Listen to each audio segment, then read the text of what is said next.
Assalamualaikum warahmatullahi wabarakatuh.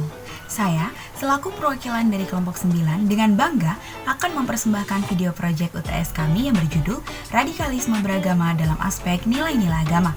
Sebelum kita lanjut ke isi videonya, yuk kita kenalan dengan anggota dari kelompok 9. Pertama, saya sendiri, Cindy Dwi Mawarni dari Fisika A 2023 dengan NIM 13066230023, dan juga teman-teman saya. Perkenalkan, nama saya Al-Fatiri Dosa Putra dari Pendidikan Kimia A Angkatan 2023 dengan NIM 13036230072. Perkenalkan, saya Andes Purnama dari Fisika B dengan NIM 13066230032. Nama saya adalah Nazwalita dari Program Studi Pendidikan Kimia A 2023.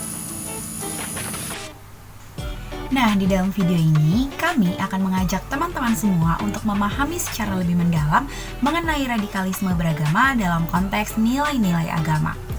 Kami akan menyajikan informasi data yang faktual dan juga relevan.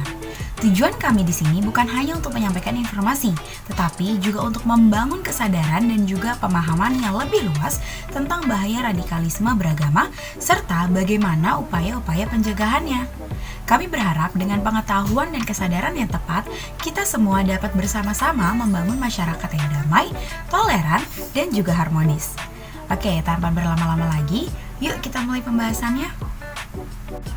Salah satu kasus radikalisme di Indonesia yang sempat menjadi perbincangan ialah aparatur sipil negara atau ASN dan BUMN yang diduga terlibat terorisme.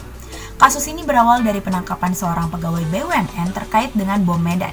Keberadaan ASN yang terpapar radikalisme ibarat angin yang bisa dirasakan tetapi tidak bisa dilihat kasat mata, dan baru ketahuan terpapar radikalisme setelah ada ASN yang diproses hukum karena terlibat terorisme.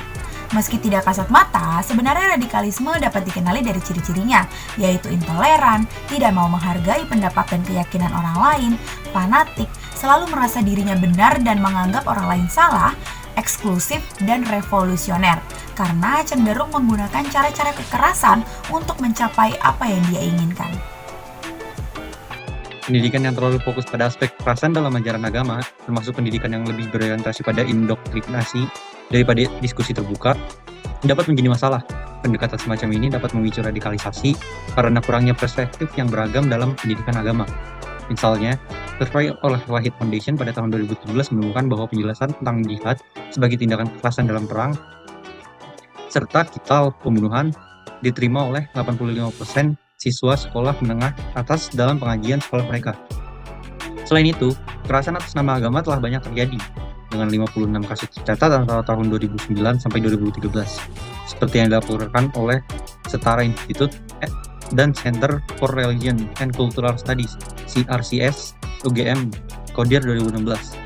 Penelitian dari Pusat Penelitian dan Pengembangan Kementerian Agama menunjukkan bahwa sebagian siswa aktif dalam kelompok keagamaan yang dianggap radikal dan intoleran, dan beberapa di antaranya mengikuti halakah alumni. Survei nasional tentang sikap keberagaman di sekolah dan perguruan tinggi di Indonesia menyoroti bagaimana radikalisme tumbuh di sekolah dan menekankan pentingnya pemangku kebijakan dan struktural sekolah dalam memperkuat nilai-nilai pluralisme. Intoleransi muncul di kalangan siswa karena akses yang luas ke bacaan atau kegiatan di sekolah. Pada tahun 2018, PPIM merilis penilaian dengan tema ancaman radikalisme di sekolah. Temuan mereka menunjukkan bahwa ideologi radikal telah berhasil meresap ke institusi sekolah melalui literatur dan kegiatan ekstrakurikuler. Salah satu rekomendasi dari penelitian ini adalah perlunya Kementerian Agama dan Kementerian Pendidikan dan Kementerian Budayaan sebagai otoritas perbukuan di Indonesia membentuk lajnah pentasih buku untuk memastikan buku pendidikan agama atau PAI bebas dari konten radikal dan intoleran. Saat ini ditemukan bahwa pelajar dan mahasiswa seringkali mencari literatur pendidikan agama untuk menjawab kegelisahan dan identitas mereka. Namun mereka cenderung tertarik pada literatur populer daripada buku ajar formal.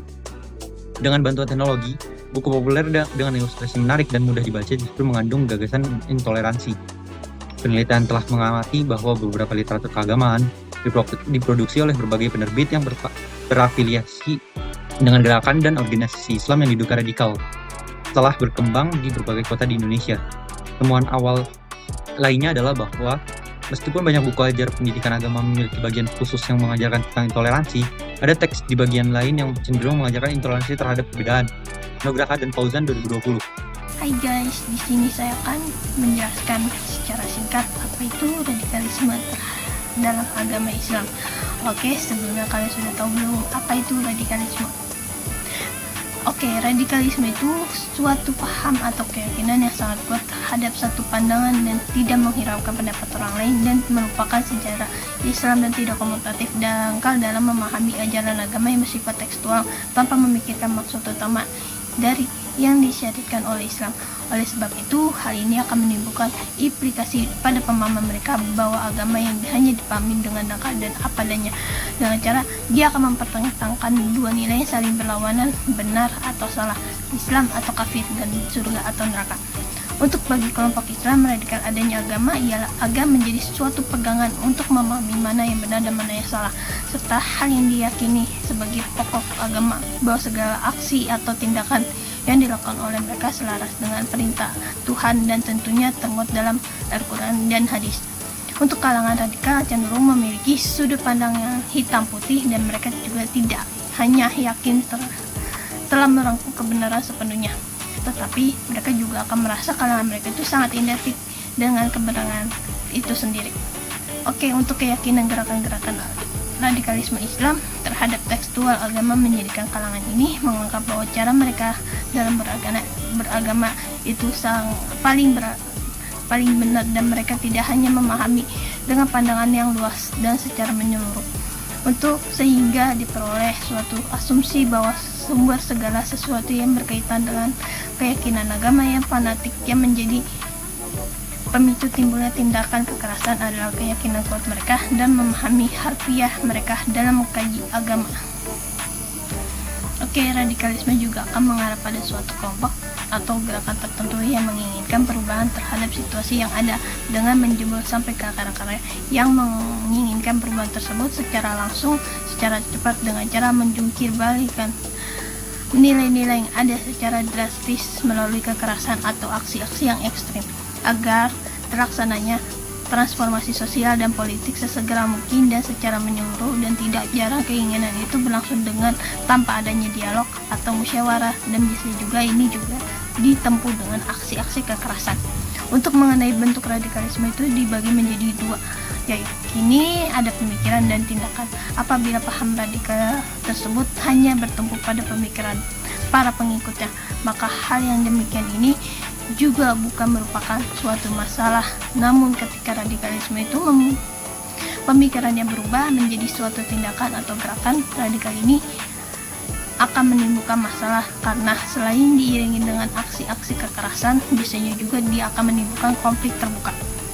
Oke, ini akan terbukti dalam sejarah bahwa kekerasan itu tidak membangun peradaban dan menyelesaikan masalah. Cara-cara kekerasan dan berdakwah itu menjadi umat tertekan dan bahkan takut. Kekerasan itu tidak membangun peradaban dan menyelesaikan masalah.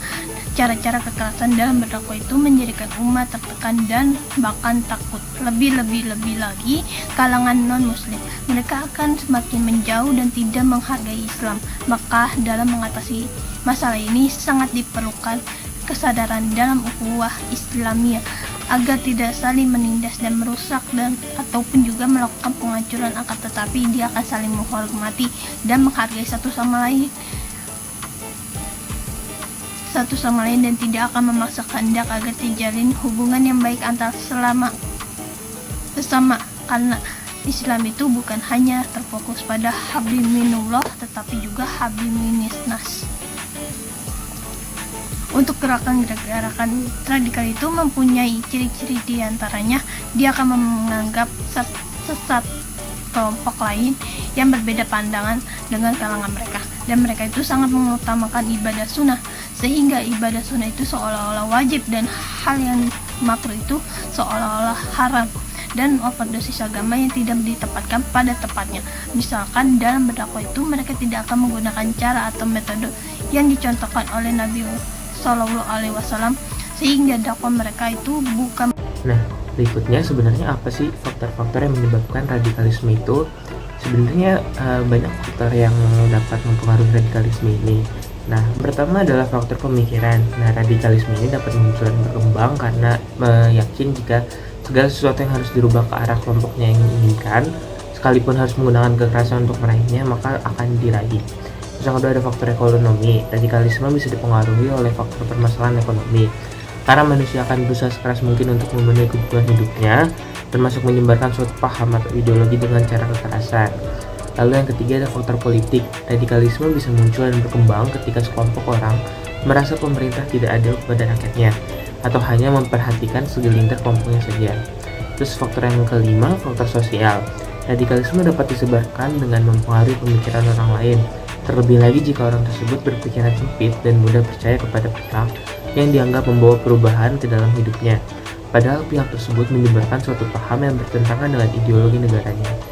Lalu berikutnya ada faktor psikologis, di mana radikalisme dapat tumbuh dan berkembang dalam diri seseorang yang memiliki berbagai permasalahan, rasa benci, serta dendam, sehingga berpotensi untuk menjadi radikalis dan mudah dipengaruhi oleh orang lain. Oke, selanjutnya kita akan membahas dampak radikalisme. Dampak radikalisme itu adanya fenomena sosial yang terjadi pada akhir-akhir ini ya, selalu membuat keresahan di masyarakat, termasuknya adanya perilaku radikalisme. Dan perilaku ini juga dapat mengganggu stabilitas masyarakat. Dan kehadiran gerakan radikal ini juga dengan sengaja dilakukan yang berbentuk suatu kelompok. Kelompok ini juga biasanya menginginkan perubahan pada sistem nilai dan sosial. Radikalisme itu juga dapat diklasifikasi ke dalam ilmu sosial. Dalam konteks ini, agama sebagai berfungsi kenyataan sosial, dan radikalisme ini juga dipengaruhi antropologi yang muncul pada perilaku keagamaan yang berasal dari proses akulturasi dan ekulturasi budaya. Dan untuk permasalahan radikalisme ini juga harus diselesaikan dengan cara melihat permasalahan itu yang terjadi di masyarakat. Dan menurut Kurkolis Mahit ini, radikalisme itu dibagi menjadi 4 bagian. Yang pertama itu ada deprivasi relatif, yang artinya itu perasaan itu teringkari, tersisihkan, atau tertinggal dari orang lain atau kalangan tertentu di dalam masyarakat. Oke, dan ini akan terjadi karena seseorang itu tidak dapat menyesuaikan diri dengan perubahan. Yang kedua, ada deskolasi atau perasaan, yang artinya itu dia tidak mempunyai bagian dalam tatanan sosial yang sedang berkembang. Dan deskolasi ini dapat dilihat pada krisis yang dialami kaum menginal dan atau orang di pinggiran di kota besar akibat karena adanya urbanisasi. Yang keempat ada disorientasi, itu yang artinya kondisi ini juga dapat diibaratkan seseorang yang tidak mempunyai pegangan hidup, yang akibatnya itu dia itu sulit mengenal diri dia sendiri. Dan yang keempat, negativisme, yang artinya itu mereka itu sangat menaruh kecurigaan terhadap seseorang dan negara, yang artinya itu dia akan selalu menaruh kecurigaan terhadap seseorang atau negara, yang artinya itu bisa dibilang dia selalu curiga kepada orang lain dan atau juga ke negara. Dan radikalisme itu juga atas nama agama ini tidak hanya terjadi pada agama tertentu, juga pada agama lainnya. Dan radikalisme itu dalam agama itu, radikalisme itu juga atas nama agama tidak hanya terjadi pada agama tertentu, tetapi dia juga ada pada agama lainnya.